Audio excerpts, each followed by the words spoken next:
Hello everyone, welcome back again beta. I hope you all are well and a very happy new year to all of you. तो आज हम discuss करेंगे आपकी 74 number worksheet. तो इस worksheet में हमने रिवाइज करना है चैप्टर नंबर 7। तो सबसे पहले फिलअप्स करते हैं। साइड देखो इसने क्या बोला, side equal opposite to equal sides are always equal. पढ़ी है आपने। In the equilateral triangle all sides are equal. ठीक है, इसका भी आंसर क्या आ गया, इक्वल। अगर मैं यहाँ से बात करूँ ABCDEF राइट एंगल ट्रायंगल है और उसने कंडीशन दी है AB is equal to, AB आपका किसके इक्वल है, EF के इक्वल है। ठीक है, और उसने कंडीशन दी है EC आपका किसके इक्वल है, AC आपका किसके इक्वल है, DE के।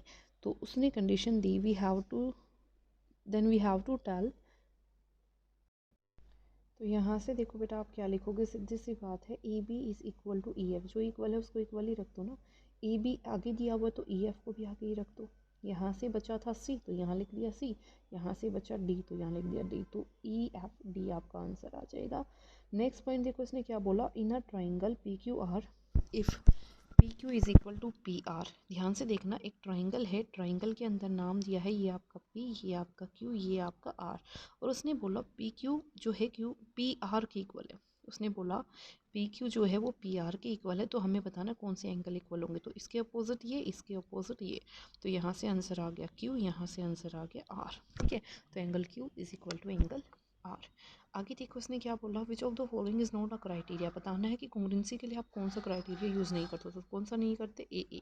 ठीक है, ये सिमिलैरिटी क्राइटेरिया होता है, आप आगे आके पढ़ोगे।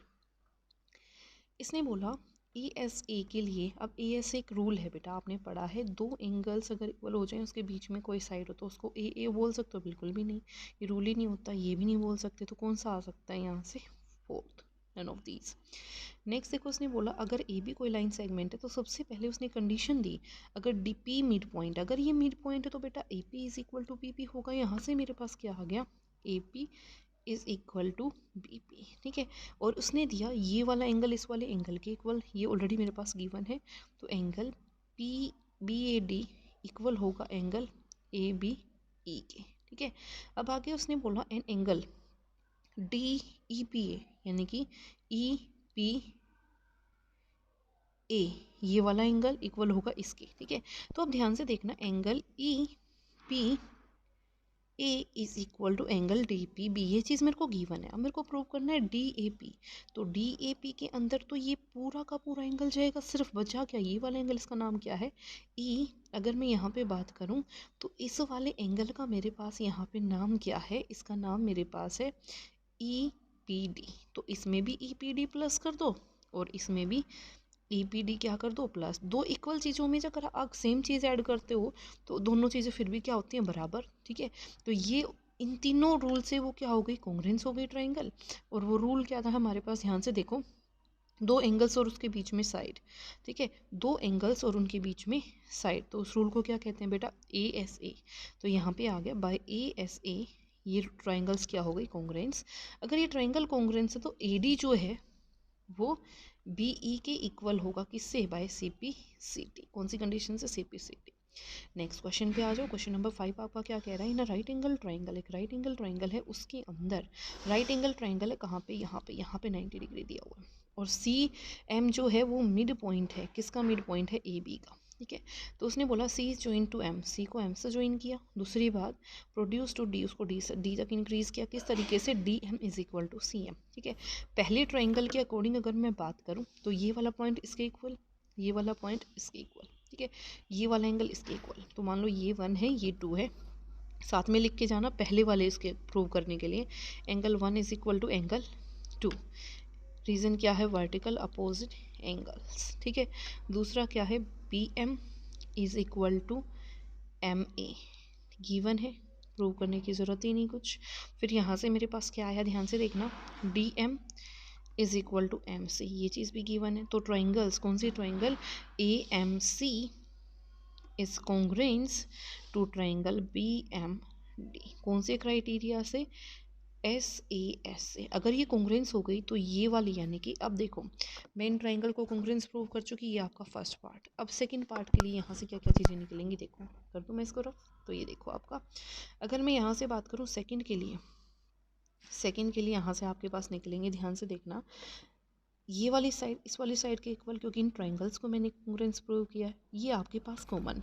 तो अगर मेरे को इसको राइट एंगल ट्रायंगल बनाना है तो ध्यान से देखना मेरे पास, अगर मैं बात करूँ in triangle D B C and triangle A C B, तो D B is equal to A C, अभी प्रूव किया। दूसरी चीज़ यहाँ से मेरे पास आई B C is equal to B C, और यहाँ से जो तीसरी चीज़ मेरे पास बनी वो तीसरी चीज़ ध्यान से देखना, ये इक्वल होगा इसके, प्रूव कर चुकी।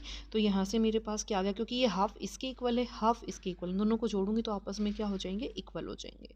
तो यहाँ से बना C D is equal to A B. अगर ये सारे के सारे मेरे पास इक्वल हैं तो इसका मतलब ये वाला एंगल भी इस वाले एंगल के क्या होगा, इक्वल। सो यहाँ से ये ट्रायंगल इसके कॉन्ग्रुएंस हो गई, और जैसे ही कॉन्ग्रुएंस आएगी, कॉन्ग्रुएंस प्रूव करते ही हम क्या लिख देंगे, angle D B C is equal to 90 degree. Next देखो, नेक्स्ट में ऑलरेडी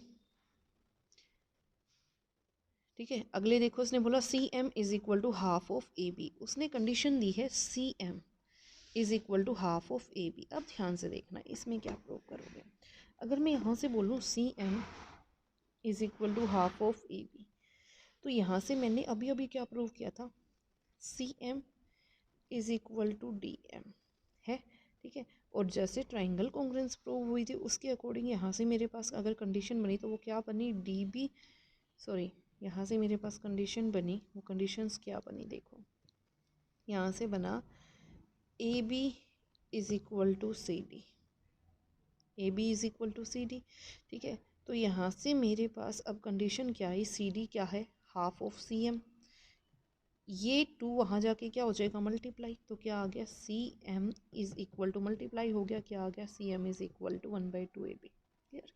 अगले पे आ जाओ, लास्ट क्वेश्चन पे, इसने क्या बोला, ए बी सी कोई आइसोसेलेस ट्रायंगल है और कंडीशन दी है A B is equal to A C, condition दी है, ध्यान से देखना, उसने बोला A B is equal to A C, तो उसने बोला साइड बी इज़ प्रोड्यूस, तो मेरे को सच दैट कि ए बी जो है वो ए डी के इक्वल, तो मैं have to show triangle B C D is a right angle triangle.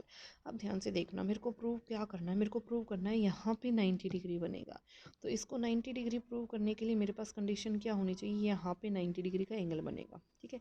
तो अब ध्यान से देखो, अगर ए बी ए सी के इक्वल है तो यहाँ से जो आपका ये जो आपका एंगल है ये इसके क्या होगा, equal, angle opposite equal sides are equal, so angle B is equal to angle C in triangle A B C, ठीक है।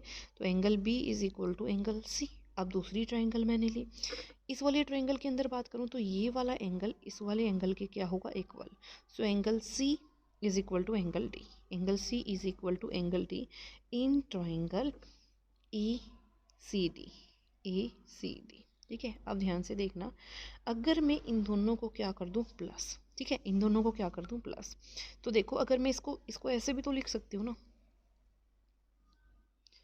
यहाँ से इसको ऐसे भी लिख सकती हूँ ना, angle D is equal to angle C, ये फर्स्ट और सेकंड प्लस किया तो angle C plus angle C is equal to angle B plus angle D. अब ये पूरी ट्राइंगल बन गई है, कौन सी ट्राइंगल बन गई, बी डी सी, तो सी प्लस सी पूरा 90 बन जाएगा, रीज़न क्योंकि ट्राइंगल के एंगल्स का सम कितना होता है, 90 डिग्री, ठीक है। और आइसोसेलेस ट्राइंगल है, तो यहाँ से कितना आ गया, ये आपका टोटल जितना इनका सम होगा उतना ही इनका सम होगा। तो ये ट्राइंगल को पहले आपने कॉन्ग्रुएंस प्रूव करना है, यहाँ से क्या आ जाएगा, यहाँ से सीधा सीधा प्रूव हो जाएगा, so angle C is equal to 90। I hope it is clear to everyone, and if you like it then please like, subscribe, share. Thank you so much.